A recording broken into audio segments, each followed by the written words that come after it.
بلغني انا اليوم. يقول لما قلت قال لي ان الخرافي بلغك، قلت له ما بلغني الخرافي. انا قايل له ما بلغني الخرافي، مو صحيح.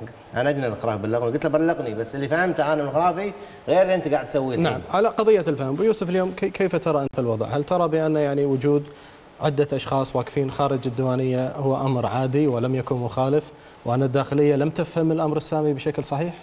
أول شيء بسم الله الرحمن الرحيم، والحمد لله رب العالمين، والصلاة والسلام على أشرف الأنبياء والمرسلين أبو القاسم محمد وعلى آله الطيبين الطاهرين.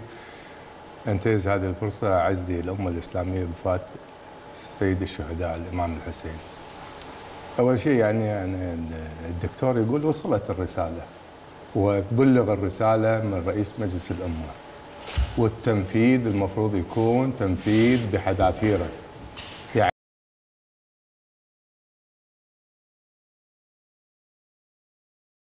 مسؤولين عن من يحضر الندوة، هم مسؤولين مسؤولية أولية.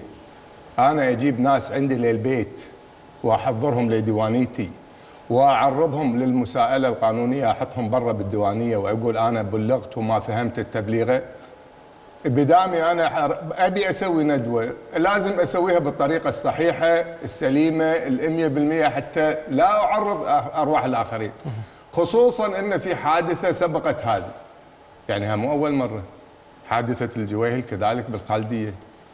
يعني احنا نتكلم عن مناطق سكنية، الجيران مو راضين يا أخي، الزحمة، الكل مو راضي، الشعب كله مو راضي، الناس مو راضية. تبون تسوون ديوانية، وسائل الإعلام متوفرة، الجرايد، الصحافة، المدري ايش، كلها متوفرة. يعني أنا رسالة بوصلها حق الناس ما أعرف شلون أوصلها إلا بندوات. ولكن وجود ناس، كلام الدكتور واضح، وجود ناس خارج الديوانيه هذا كان مخالف ولا مو مخالف؟ طبعا مخالف، وهو يعترف انه مخالف، كلنا نعترف انه مخالف، وفي رغبه ساميه. واقفين برا بالاخير. احنا نطالع التلفزيون نصدق عيوننا ولا نصدق الحكي؟ هذا الحين مليون فيلم موجود، صور واضحه، اعادات وصور يعني مو بس حكي. احنا نصدق عيوننا ولا نصدق الحكي؟ هذا الحين الافلام قدامك، شو تقول هذه الصور؟ واقع حقيقة. الأخ وليد قاعد يقول لهم قعدوا حشيش، قاعد بدون كراسي، يقول كراسي ماكو كراسي، قاعدين على الحشيش مرة مرتين ثلاث. يا أخي تقعدوا ودشوا داخل، حصنوا نفسكم، حصنوا البلد، خافوا على الناس، خافوا على الجيران، احترموا الجيران من مبادئ الدين الإسلامي، احترموا الجيران ورغبة الجيران يا أخي. وليش الندوات داخل المناطق السكنيه؟ انا اتعجب يعني ليش ندوات، ويعني هذا تهديد مسبق، مو انه راحوا بيسووا ندوه، سبقها عده تهديدات، سوف نعمل وسوف نسوي عده تهديدات، وانا وراك، وانا الاعلان انا وراهم، وهذا انا اقول انا وراه مسلسل. يعني مره مرتين حدثت حادثه، حملنا الداخليه، ليش ما ياتي؟ ماني ملزم اعلق على اللي تفضل فيه نائب عدنان، لكن الأخ الدكتور عدنان، عفوا الدكتور جمعان حربش، أقام عشرات الندوات في بيته، ما حد اشتكى. ايش معنى الحين الناس تشتكي؟ إما ترهيب وترغيب اللي صار الصراحة، إنه يروحون يشتكون. ترهيب من هنا يعني الداخلية رهبت الناس أو رغبتهم روحوا اشتكوا. هو الغريب إن المخفر يسجل حالات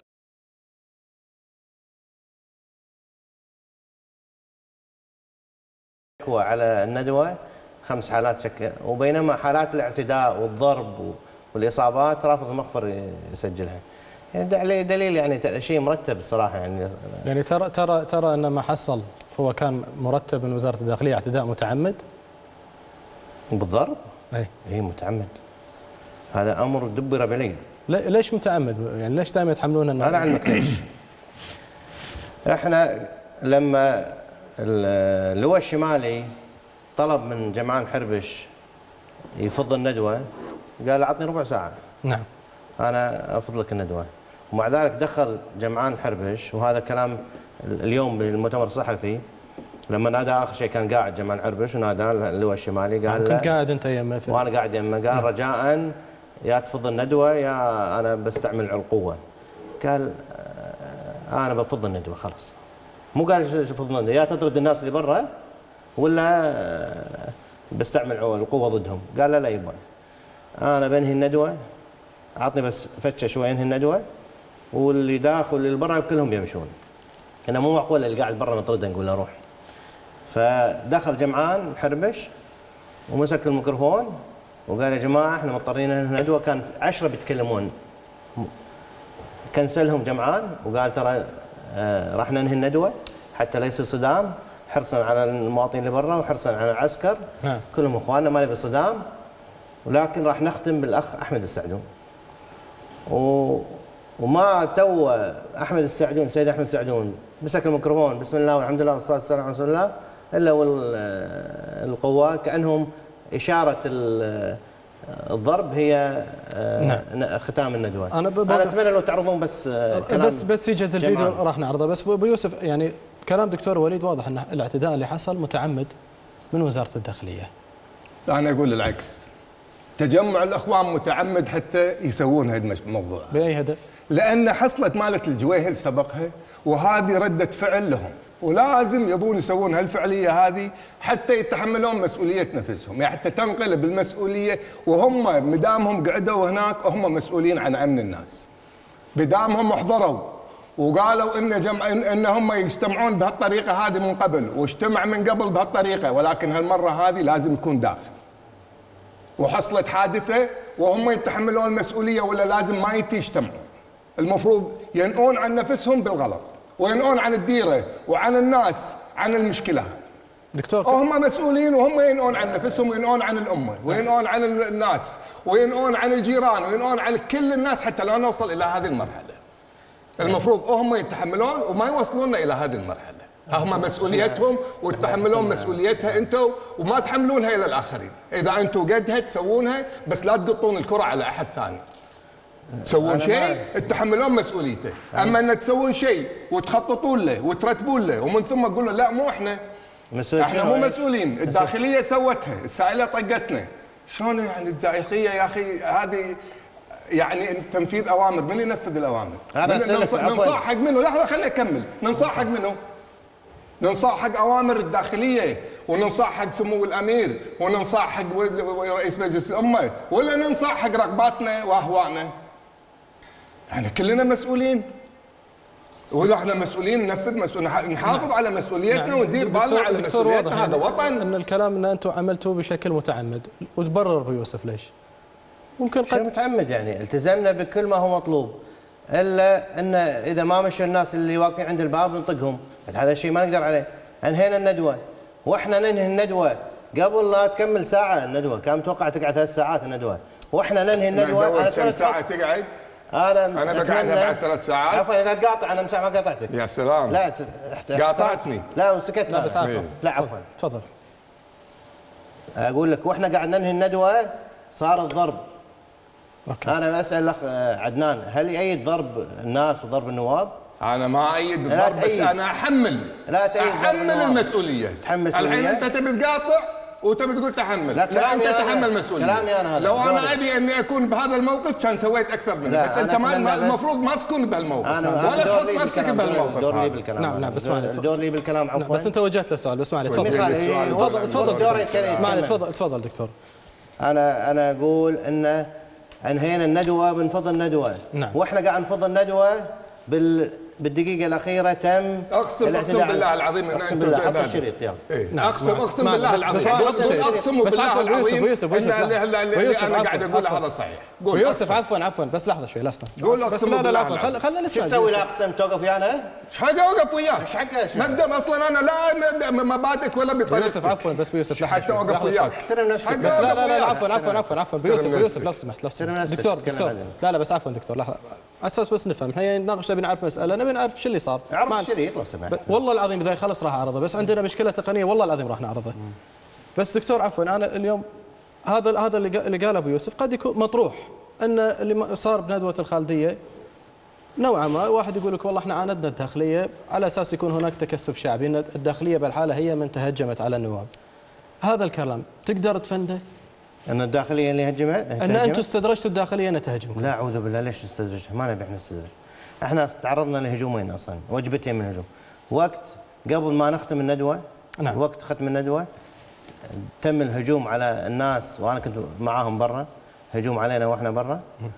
ومره ثانيه لما بعد انتهاء الندوه ولما طلعوا النواب تم الهجوم مره ثانيه، والصور الفيديو موثقه. بس المخرج اذا بس اول ما يجهز الفيديو رجاء بس على طول راح ينزل على الهواء.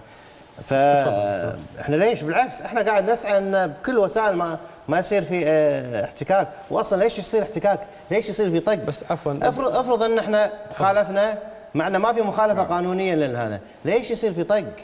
حتى اصلا قوات مكافحه الشغب هذه المحطوطه، نعم. هذه لما يصير في شغب من الناس تكسر ولا تحطم ولا كذا، في لها وسائل عفواً التنبيه، دكتور. استخدام استخدام الماء، استخدام القنابل المسيله دموع، اخر شيء يلجؤون للتدخل بالعنف. عفوا بس دخلوا قبل لا يرشون ماء. نعم تفضل. خلنا اكلمك دكتور، بس يعني على حسب تصريح بيان وزاره الداخليه، واكيد انت استمعت له، بان اعطوكم مهله ربع ساعه، نص ساعه، تكررت المهله. الشريط اللي او اللقطه اللي وضحت ان انت كنت موجود على الارض مع دكتور جمعان الحربش، طلبوا من يعني خليل الشمال، اللي هو خليل الشمالي، طلب منكم يعني انهاء الندوه. بس انا ما طلب انهاء الندوه. ما طلب انهاء الندوه؟ شو اللي طلبه يعني؟ طلب ابعاد الناس اللي برا. ممتاز، ليش ما امتثلتوا لهذا الكلام؟ اذا انتم احنا ما نقدر نطرد الناس اللي عند برا. احنا بس عفوا دكتور، انتم دعيتوا للندوه، انتم منظمين. لا ما الناس قاعدين عند باب الديوانيه. نعم. اطرد الناس.